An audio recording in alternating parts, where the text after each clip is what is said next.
Hi everyone, this is Amanda, the Emotional Strength Trainer. Thank you so much for joining me this afternoon, or if you're watching the recording, I hope that you will receive everything that you're looking for when it comes to learning about the emotional aspects of cancer. So while I'm just waiting for a few people to come on, because I know there are a few that are wanting to watch today, I'm just going to go and share all of these things over onto the social media aspects of everything. So let me know where you're from when you come on board, and if you have, or if you're living with cancer, or if you have somebody in your life that's living with cancer, or if you've lost someone to cancer and you're still trying to deal with your emotions around guilt and anger and all of, grief. Also, if you have a family history and you're a little bit frightened of it, let me know what your story is around the cancer journey that some people go on. Just going to go here and share onto my wall. Share. I'm going to pop up a graphic as well in the comments about the agenda of what I'm going to talk about today, so that we can stay on track, because sometimes I get a little bit waffly on these things and I go on for a little bit too much. I'm live on my business page. Come join me. Okay, post. Alrighty. So I wonder if Facebook's being a little bit glitchy today, and there's a whole stack of people there, but nobody's watching. Well, they're not telling me who's there. All right, so I'll just go on to, and I'll post the agenda for today. The agenda for today is, it's a very quick structure of what I'm going to talk about when it comes to understanding emotions. Sometimes it's, hello Deidre, thank you for joining me. Sometimes it's a little bit, it can go off in tangents, I guess is what I'm trying to say. So today, and wouldn't you know it, that on my, I'll go and post it in the event. So if you go onto my business page or into the events, the agenda is in there.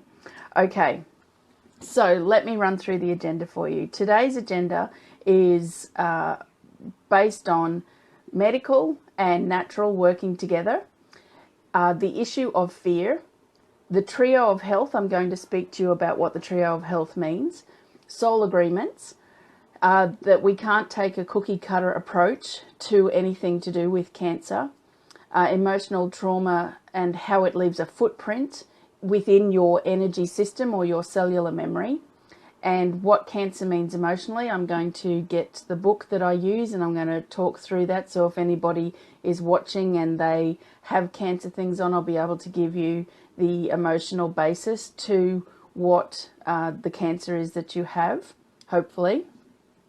And then I'll finish off with a word to people with cancer, and also to people who are caring for people with cancer, or as I mentioned before, to those of you who have lost people to cancer and you're still trying to cope with that, or you're a little bit frightened that you could get it yourself through family genetics and those sorts of things. So let's get started. I guess 5 o'clock on a first day back at school in Queensland is not the best time to be doing this. I know that my kids are at sports, that's why I chose this time. But anyway, let's get started. Okay, so understanding emotional aspects of cancer. Who am I to be talking about this? All right, so my name's Amanda. I'm the Emotional Strength Trainer. I am based in Brisbane in Queensland, and I am the person who is doing everything in their power to become the global voice around your emotional immune system. Hi, Sandy. So what I talk about in my business, which has been going for the last 7 years now, is that emotions are the foundation to all illness. And when I say emotion, I mean emotional trauma. And the most important part of understanding emotional trauma is that trauma means different things to different people, which is why in all regards to health, we can't take a cookie cutter approach to why people get sick. Now, to go into my first topic, medical and natural therapists working together. I'm a medically friendly natural therapist, and when I say I'm a natural therapist, I have an energy therapy, which is, for want of a better term, based on quantum physics, that we are all made of energy. You're used to learning about energy from the point of view of we burn, the sun creates energy, and then we can live from that. We burn energy, burn things to create energy like power, all those sorts of things. But what we all are is a ball of energy, and we are made up of trillions and trillions of cells, and in each of those cells they carry memories. So that's why we look at things like genetics, and you have people in the industry like Dr. Bruce Lipton, who does things around epigenetics, and he's done some groundbreaking work on identifying how genes play a part. There are other people that I've done a lot of reading and followed their teachings. Carolyn Mice is one of them. I also look at something called the neuroemotional technique, which is a method that was developed by a chiropractor some years ago around the notion that emotions stuck in the body are connected to an organ and they can create subluxations, which is a subluxation is when your back goes out and it hurts. So when you're not responding to a chiropractic adjustment, a chiropractor who is trained in neuroemotional technique, or NET, can do that process to try and work out what emotions are being harbored in your body and fix those emotions. And generally speaking, in my experience, I've been having NET since I was 15, the adjustment holds and you feel a whole lot better. So that's the premise to my work. Now, my ability is to see emotional trauma stuck in your body. So I have clients all over the world, and when they present to me, especially if there is a chronic illness or cancer involved. Hi, Nicole, I'm so glad you're here. I am able to see the emotional trauma and I take it out. And as I said, I've been doing that for the last 7 years, nearly 8 years now. And I've found my it and my thing. So I want to talk to you today from a purpose of education. The fact that I'm medically friendly means that if you are going through the chemo journey and radiation journey with your cancer story, then I am not somebody that's going to tell you to stop doing that. And there's a very significant reason why, and I want you to hang around to hear about that. So when you hear me talk about the fear aspect, when I started at the beginning, there's no cookie cutter approach. There are people who have managed to return to wholeness and wellness through natural means. And then there are also people who have had great outcomes with chemo and radiation and have followed their processes and have lived to tell the tale. So, you know, to disregard what medicine has done over time, it's come too far to discredit it, and also the quantity of research that is around. Cancer diagnoses aren't decreasing, and at the same time, with the research that I've done, life expectancy isn't increasing. Hello, El Padrino. Thank you for joining. So life expectancy hasn't really gone up in great quantities, and that's why I think that there's a giant part of the puzzle missing that involves the emotional aspect of wellness. So let me talk to you about the issue of fear. Sorry, first off, we're talking about immune system things, okay? You get cancer because your immune system has been depleted to the point where the cancer cells have been fired and off they go, and they find a part of the body to live in, and they grow, and that's how your cancer diagnosis comes about. So when we're looking at everything I'm talking about today, it's understanding that your immune system has been compromised in a various number of ways to allow cancer to come in. And that's what we address when we're looking at all of these aspects of health that I'm going to talk about. Now, why I want to talk about fear and why I am medically friendly natural therapist.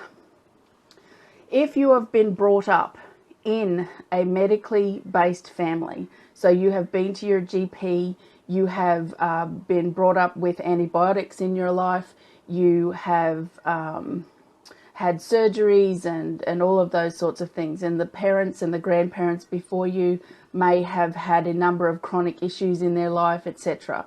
If your go-to is for a sore throat to go to the doctor and get some medicine, there's nothing wrong with that, okay? What I'm suggesting is that there are two sides to the equation, and where fear is concerned, if you have been brought up in a family that goes to the doctor when you are sick, and then somebody comes in and says to you, chemo is poison and you shouldn't have it, you should take the natural route, then that's going to hello Melanie, that's not going to save any of your fear from going away, because there is now fear. First of all, you have fear that you have a cancer diagnosis, because there is a clump of humanity that when you tell them that you have been diagnosed with cancer, that they are automatically looking at you as dead. And then you've got a fear that you've got the diagnosis, then you've got the fear of wondering how people will handle it, then you've got the fear of knowing that chemo and radiation can make you very sick, and then you've got the fear of knowing that you may have to have surgery, and then you have the fear of knowing that you may die, because that's a part of a cancer diagnosis. It's why it's such a serious illness and why it's taken so seriously and why so much research is done to stop the quantity of people of dying. So when you are looking at those fear items, the first one being somebody come along and they give you every remedy known to man, or they'll give you every chemo horror story and all of those sorts of things. Hello, Emma. So that's why I am a medically friendly natural therapist, because I'm in the business of handling fear. And if one of your fears is that if you don't have chemo or radiation, then you are going to die, that's what I want to take off the table. So I work with people who are going through chemo and radiation, and also people who are choosing the natural route, which I will cover in the next topic.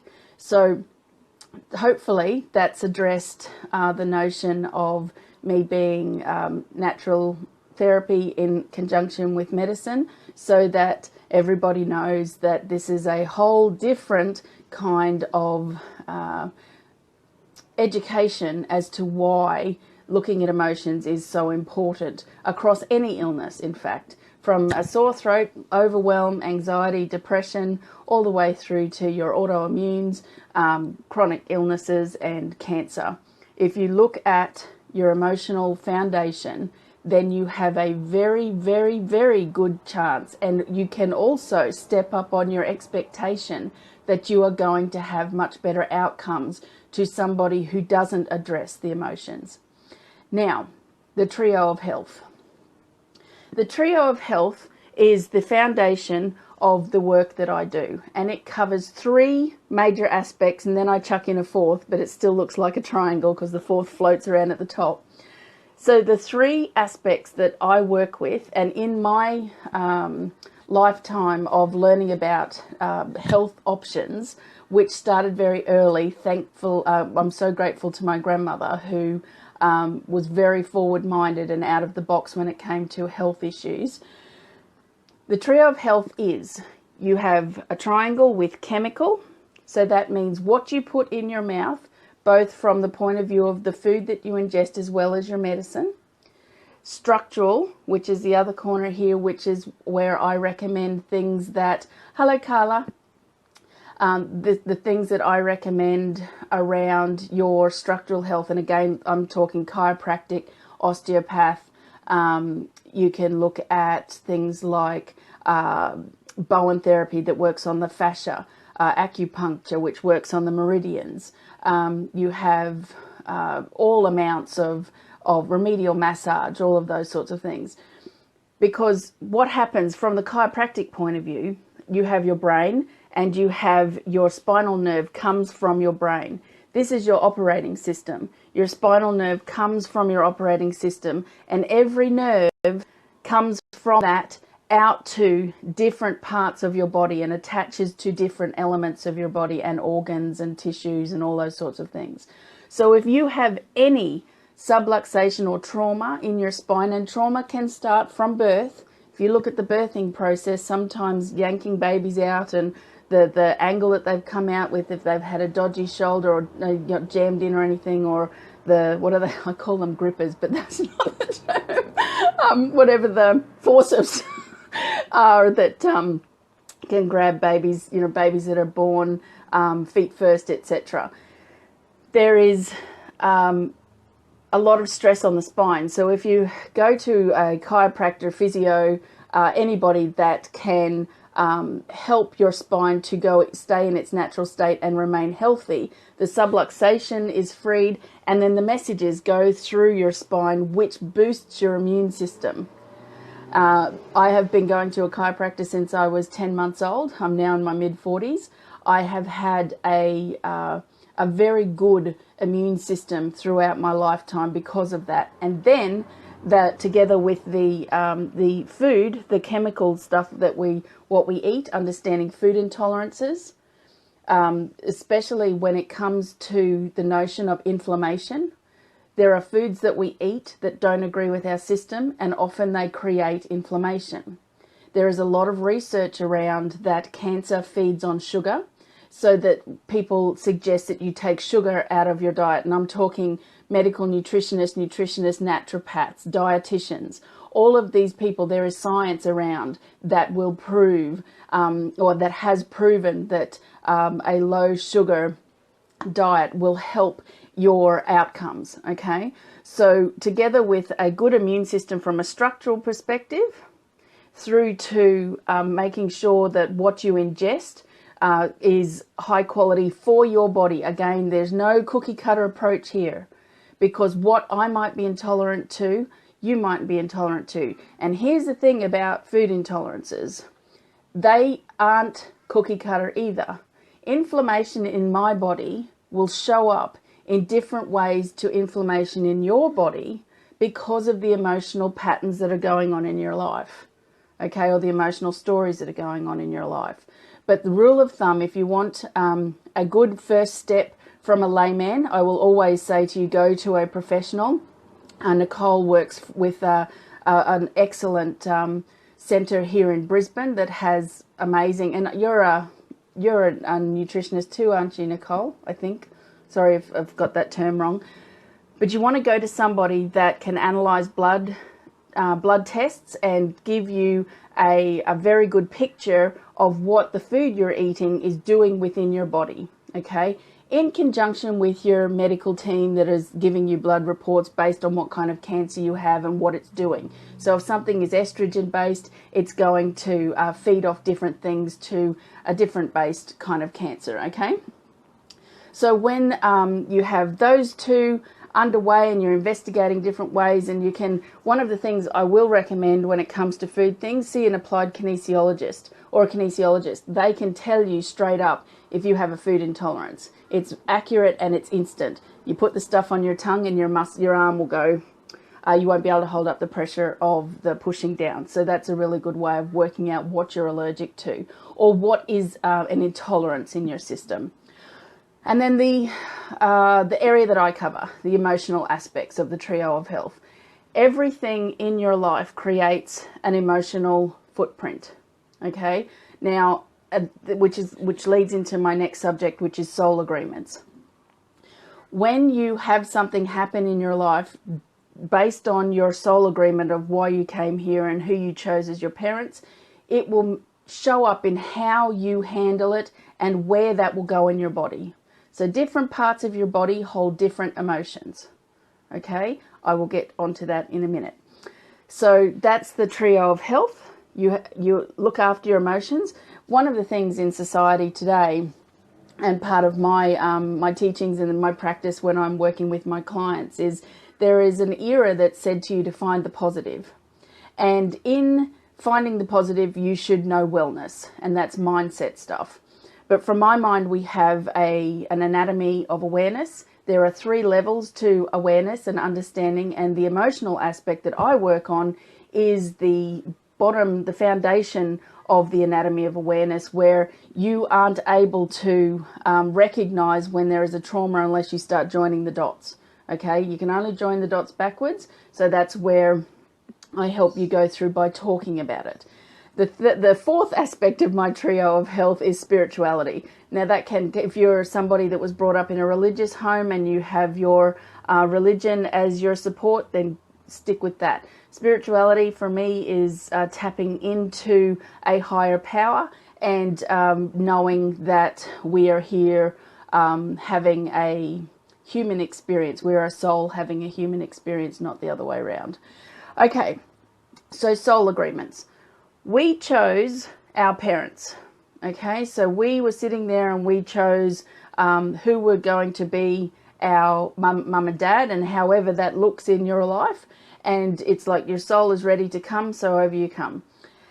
And then with that comes a whole heap of genetic stuff as well. I learned recently that the egg that I grew from was in my mother's ovary when she was conceived by her mother. So I have 2 generations. It's why I also learnt that cancer sometimes skips a generation. So that's why you have, things like the BRCA gene and all of those sorts of things. I have a big theory about BRCA gene, that a significant emotional trauma occurred somewhere in the family tree. And that's what created the footprint for the breast cancer, cervical cancer, ovarian cancer.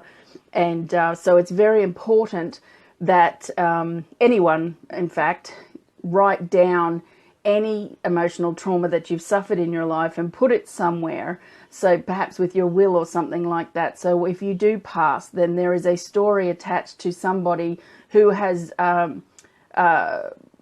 been diagnosed with cancer, and there's no boxes ticked as to why they've got it, especially things like lung cancer and things like that, where lungs are to do with grief. And then also with the BRCA gene.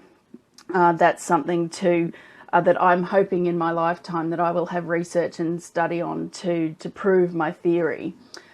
So when you have your soul agreement, that you're born here as a blank canvas, these adults bring you up, you go on into your childhood and teenage years and adulthood, and everybody comes in and all of these new soul agreements start to occur, and then life goes on, kind of thing. So you also choose a soul agreement with people that you have relationships with, and then the children that you might bring into the world, they've chosen you to be their parent, so there's a new soul agreement there. That's a very important part of the information, because sometimes some souls aren't here for a very long time. And when a cancer diagnosis is involved, there are some parts of the process and the journey and the story attached to it that somebody gets one of the nastiest, horriblest, that's a new word, most aggressive cancer that takes them out really quickly. Okay, and I'm going to talk about that a little bit later when it comes to the people who are having to care for or who are living past somebody who has passed from cancer. So to talk about the no cookie cutter approach, especially tapping into the notion that people that are getting cancer, and there's no reason they should. I got the opportunity to speak at a function on Saturday night for a great charity called Chicks Conquering Cancer, just based out of Jimboomba. And I got to sit at a table with some ladies, and a couple of the ladies were going through their cancer process. And one lady was sitting beside me, and her husband had or has lung cancer, and he's going through his treatment now as well. And we just got shooting the breeze. So when I said what was wrong with him, and she said he had the lung cancer and explained where it was, and I said, oh, lung cancer's to do with grief. And she straight up said to me, he hasn't got anything to have grief for or about. And I went, oh, okay then. So I just started the process of asking the questions. Okay. Now, when you understand that an emotional footprint is left in your body and you can get the information about what part of the body holds what emotion and what likelihood with the cancer that it has, you can start to join the dots backwards to different things that have happened. When you're talking about soul agreements and no cookie cutter approaches, and the notion that an emotional trauma is different for a different person, some person will handle grief completely different to another person.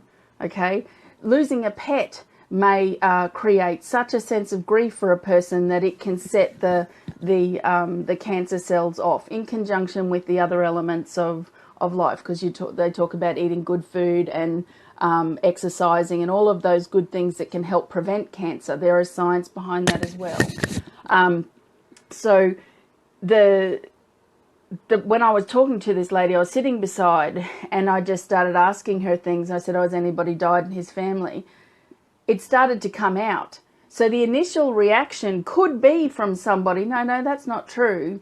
But when you start asking the questions, being curious, not judgmental, it's another big teaching for another big day, you can start to see where things are coming from or where the possibilities from them that they exist. Now, when we started talking, this man had been to Vietnam. He had also been through 5 of his family committing suicide. He had lost 3 or 4 family members to cancer. Some phenomenal quantities of significant death. Okay, now grief is associated with death, and now he has significant lung cancer. So when I was able to sit there and show her, she was like, "Oh, that makes sense." Now that still doesn't mean, "Oh, rightio, we've joined the dots, see you later, have a nice death." It means that if you can start working through the process, your medicine that you're taking, whether it be food and supplements or an exercise or chemo and radiation, food and supplements and exercise, when you deal with the emotional aspect of that and go back and heal them, which you can do through the anatomy of awareness. Your first awareness is that you realize that something's wrong, aka cancer. Second is you join the dots and you talk about it. And then the third is working with an energy healer who can take away the cellular footprint that gets created. Okay? And again, in my lifetime, I will have science behind that. I read a document recently that had the neuroscience attached to energy workers who break the neural pathways and the synapses that get created in the brain. If you read Brené Brown, she talks about humans are attached to a story, and there's brain chemistry attached with when your story, the puzzles of your story are put together, you get a dopamine hit, which creates a reward mechanism. So that's just gone off on a tangent. But together with the emotional footprint, so when you look at cancer of the lungs, we're looking at grief. When you're looking at cancer of the kidney, that's fear. Liver is anger. And I have a great point of reference, especially for those in Australia. And if you're not in Australia, Google a man called, I've just gone a mental blank. He's the man that cut his ears off. Nick, what's his name? It'll come to me. There's a man here in Australia, and he was, for want of a better term, a gangster. He used to be in the underworld sort of thing, and a drug dealer and all those sorts of things. Really, really angry man. And in the end, he stopped being angry and he started doing all of this different kind of work. But I'm 100% sure he didn't heal any of the anger that he had towards people in his life. And just before he died, he did a news interview about the things that he'd done in his life, like a deathbed confession kind of thing. And he was dying of liver cancer. And he laid down and showed everybody the size of the tumour in his liver. And I thought, when I heard it was liver cancer, I thought, of course it's liver cancer, because bloody hell, the anger that man had in his life and the things that he chose to do throughout his soul's journey were quite, Chopper Reed, that's it. Thanks, Sandy. So, yeah, Google Chopper Read and have a look at his life. And there's an interesting book that he wrote, and that will help you understand why liver cancer shows up. Brain cancer, it's your your computer system. So there's elements if people have brain cancer and the confusion and those sorts of things. A little bit harder to join the dots. Breast cancer, the breasts are the nurture point. Okay, anything to do with breast cancer, you're looking at things, and then we have to split the body in half. And with all cancers, anything that there are two organs, split the body in half, or the sides. Right side is your masculine side, left side is your feminine side. If you've had, with breast cancer, if you have breast cancer in your right breast, the first questions that I ask for both breasts actually is the first set of, because these are the nurture point for women. And again, I apologize, I've had no experience with men with breast cancer, so I can't speak to that, but especially to women on the breast cancer. So Nicole, you had thyroid cancer. Is that right? Is that what I'm reading there? So from a point of view of breast cancer, right breast, left breast, first questions: have you lost a child? Have you had a pregnancy termination, stillborn, miscarriage, anything like that? Oh, we will be yarning about that then. Okay, so the next set of questions for right side breast cancer is: have you been had any domestic violence, sexually assaulted, raped, incest, anything like that, where it's been wounding from the masculine. From the feminine side, very bad relationships with your mother, those sorts of things. Anything where the feminine has been intrinsically wounded. That's what we look at when we go through and do breast cancer work. Once again, there's no cookie cutter approach to that. Everybody's story is different. And once you start talking and ticking the boxes off, you can join the dots back to what it could have been about. Now, the foundation of cancer is that, and now I'm on my third last topic, what cancer means emotionally. The foundation of cancer is the notion that there's no point. There is no point fighting anymore. There's no point going on. So sometimes, and I'm saying that sometimes, there is a point in your life where you've had such a significant trauma and you just don't know what to do, that it can create the chemical situation in your body that your immune system is that depleted, the cancer cell fires and away it goes. When the people I'm working with, the first thing I ask is, have you had a significant trauma in the last 2 years? Generally speaking, that is something that is a big part of the puzzle if you've had an emotional trauma in the last 2 years and you've just been recently diagnosed. And have you ever said, what's the point of going on, or is there any reason for me to be here? Sometimes in relationships, then when you lose a relationship and it's that devastating, especially around children, it can be part of the puzzle. Also part of the puzzle is religious beliefs. I know that one lady I've done a little bit of work with, Catholicism came into it, and there was other illness involved, and a termination was required, and it was against her beliefs. But she was, I won't say forced, it was a long time ago, and then breast cancer came and took her within 2 years because her belief was so strong. So that's where you're looking at mindset and emotion creating that energetic footprint that can fire it up, which then comes back into soul agreements, which is what I want to, so just quickly, thyroid, anything to do with the throat, tongue, mouth, esophagus, all of those sorts of things. Any kind of cancer from this area here is speaking your truth, not speaking your truth, things that are so profoundly scary to speak. So we go back up to point 2, which is your fear, okay? And that is the foundation of why those sorts of things get created. So a word to people living with cancer, especially those of you who have had such a traumatic life that you are sitting there thinking that there's no point. And I'm just specifically speaking to you because I'm also going to speak to people around you after this one. Sometimes all you want to do is curl up and go to sleep and not wake up. And that's some part of people's journeys that have cancer factor in, because they don't think there's any other way out that other people can cope with. And if you have cancer, then people feel sorry for you and you'll get that attention. But there's a whole heap of suffering that comes with that. The work that I do, it's one of the questions that I ask as soon as I start doing the energy work, and that is, do they want to stay? And this is part of the process with anybody that's, on this plane and they're wanting to have a life. It's your choice if you want to stay or if you want to go. Often people are presented with a whole heap of looking after other people, making sure everybody else is okay. And it's my theory that, and through my research, that's where the suffering comes into it.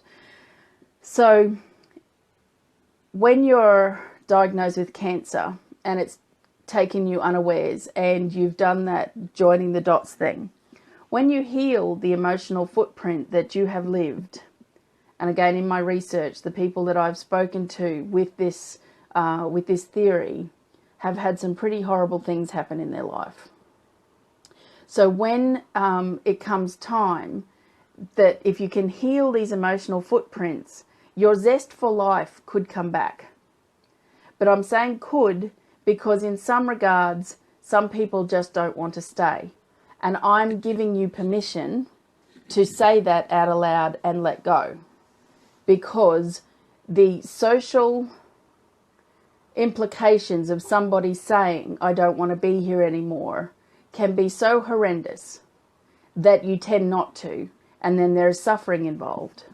But by doing the emotional work with people around like me, Reiki therapists, there's a thing called Access the Bars, psychologists, psychiatrists, they can get you to the talking point of going through different things. But you want energy therapy to come in and to clear out that cellular thing. Because I swear, my business is nearly 8 years old in regards to this part of my life. And everybody that I've ever worked with has always told me that they feel so much lighter. So that's to help you understand the emotional footprint aspect, is that when things happen and they go and sit somewhere in your body, they build up over time and they feel very heavy. So it's that notion that we go through life. Life isn't easy.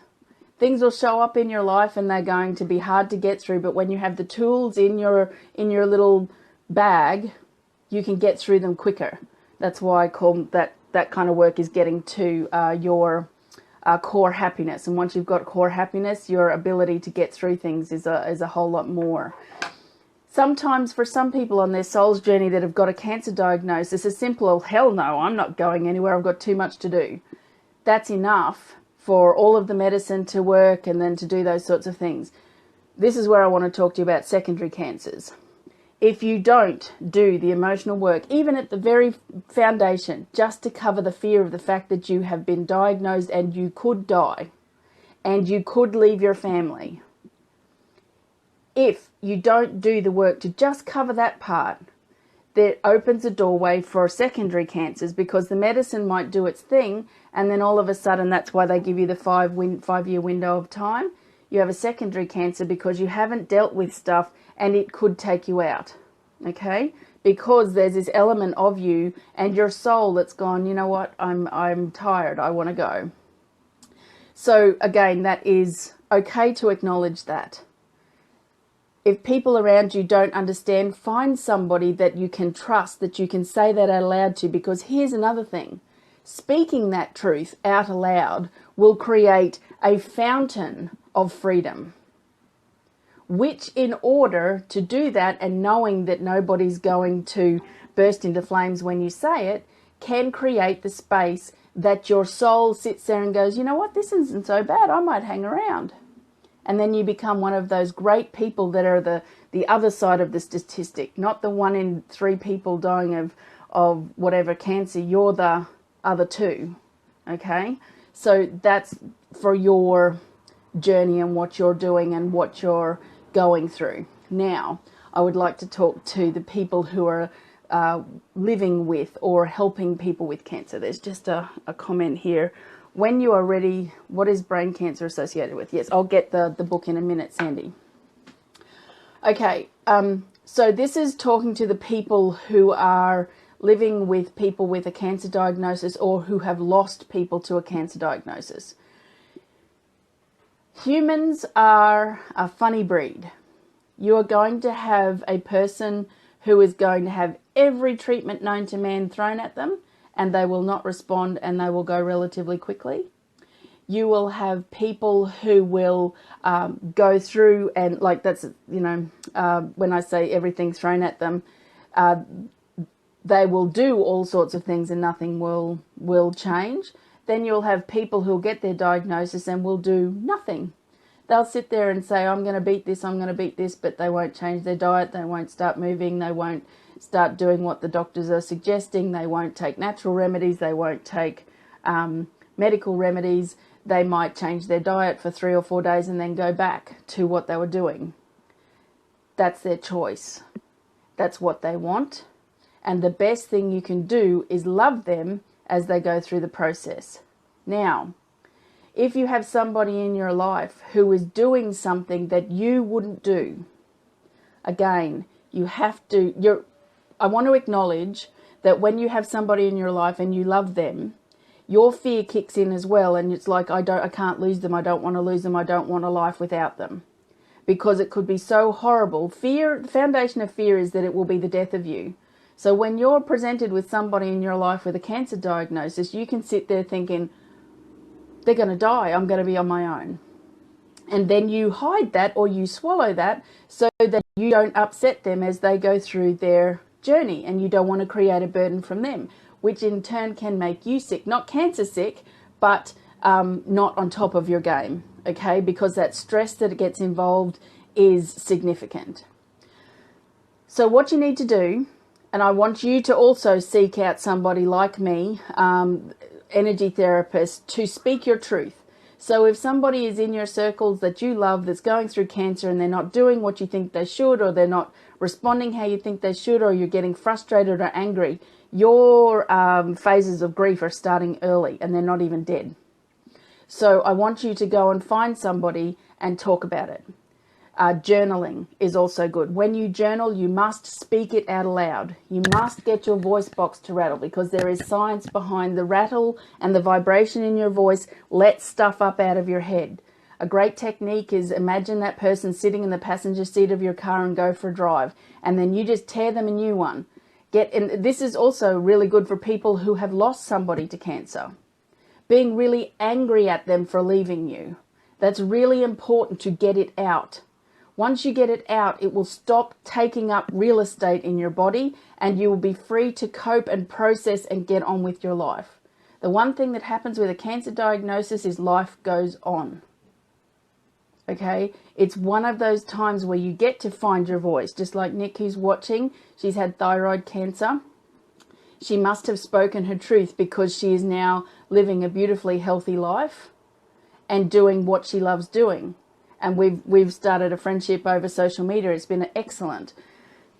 You can live your truth. You can change your mind. You're allowed to do anything you like. It's your life. It's your choice. There is no cookie cutter approach. But I want you to really sit there and think about what I've given you today, and make some choices for what you want and be okay with them. Find your voice. Start talking about it. So I will just get my book. If anybody else that's watching, it's saying there's 11 people there, wants to know what the emotional reason behind a body part is, type it in the comments, and I'll just get my book. I won't be a sec.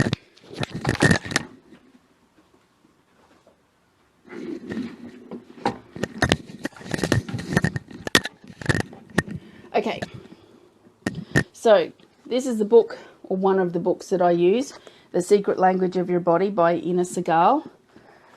So let's go and have a look at what brain means, Sandy. Brain. Possible contributing factors. Neglecting your body's computer by downloading mental viruses in the form of negative thoughts, worries and stresses. feeling out of control, depressed, bored, flat, disinterested, disheartened, and sleepy, feeling like your mind is hazy, scattered, conflicted, and confused. I just want to go and read out what Cancer means. Again, this is generally speaking. Cancer. Feeling limited, angry, fearful, out of control, carrying wounds from the past, not feeling good enough, shrinking inside and attacking yourself from within, feeling like guilt, grief, and uncertainty are eating away at your body. You're on guard, never able to relax and let go, often pushing yourself to do more than you can handle, trying to please others and constantly seeking approval. Okay, so that's the foundation of Cancer from an emotional point of view. The other concept that I have with Cancer, which has shown up significantly through my work and my research over the last 8 years, is that for some people, Cancer is a socially acceptable way to die. And they know no other way out, okay? The reason why I say that is I'm hoping that anyone who has watched this recording or live will bring compassion into your life. Cancer in itself is one of the vilest things that humans go through. It is, it's abhorrent, it's evil, nasty, mean. And, you know, I have a very good friend who's been through bowel cancer recently, and the things that that man has been through, you wouldn't wish on your greatest enemy.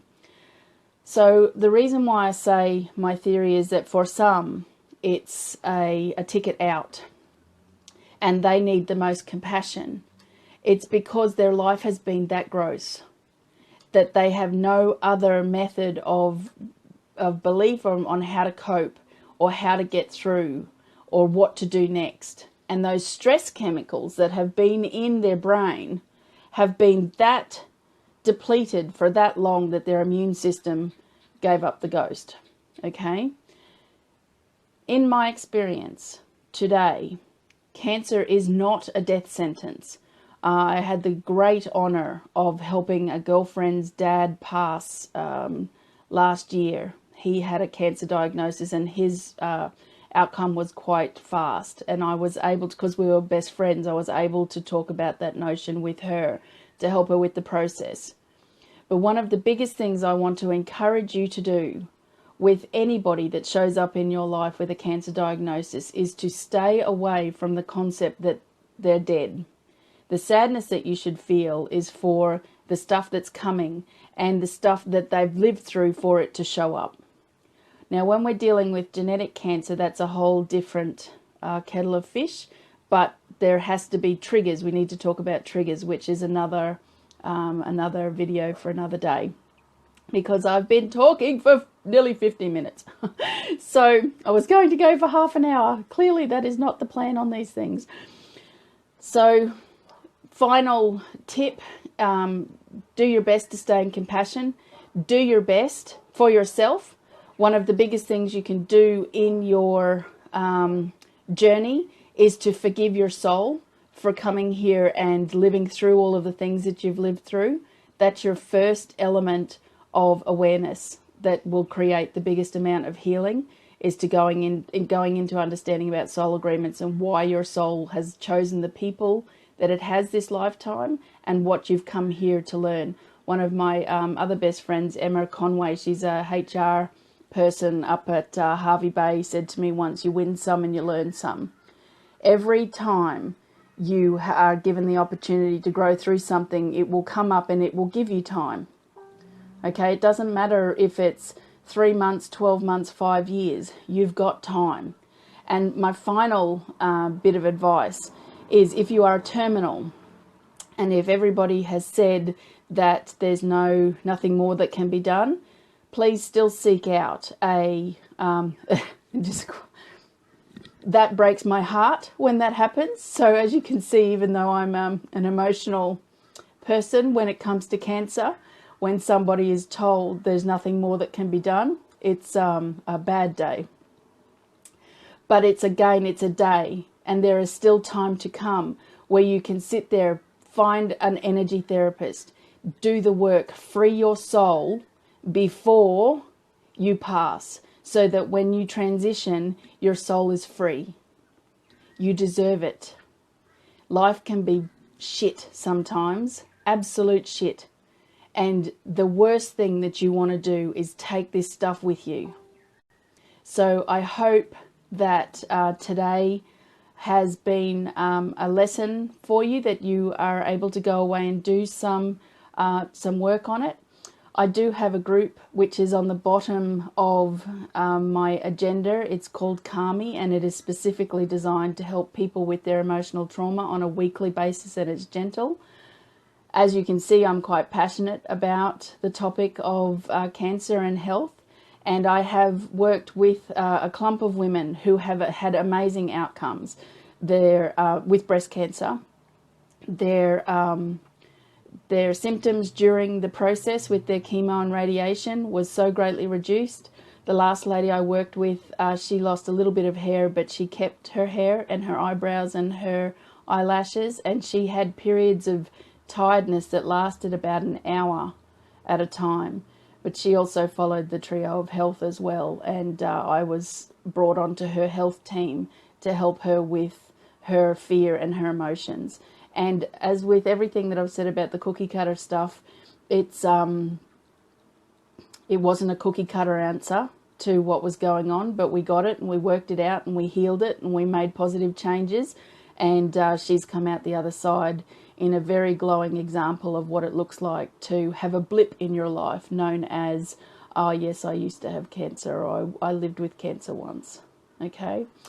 So thank you so much for listening and joining me. I really do appreciate your time and attention, and I welcome you sharing this with anybody that you think it might help. Please, again, just that final reminder, stay in compassion and understanding. If somebody tells you that this is a whole lot of shit and I don't know what I'm talking about, I get it and I understand. Thank you, Jay. And I'm talking to people who are keen to either do everything they can to stay or be validated and do everything possible to clean everything out before they go. That's my biggest dream. Okay, so thanks so much, Denise. I'm glad you joined as well. Another lovely natural therapist up on in Hervey Bay as well. So look out for Denise up there. She's another great healer. So, and a special thanks to Nick from showing up from to come and listen to me, because our friendship is quite new, and being able to learn about where I come from. It's one thing to share music idol thingies, but it is when you're talking about other people's health and being in service of others, it's only a kettle of fish, and you don't want to be flying around saying this girl's great when I might have been talking about snorting fish scales or something, and that wouldn't just do it all. All right, so good evening. Thank you for joining me, and I will see you again soon. Bye for now.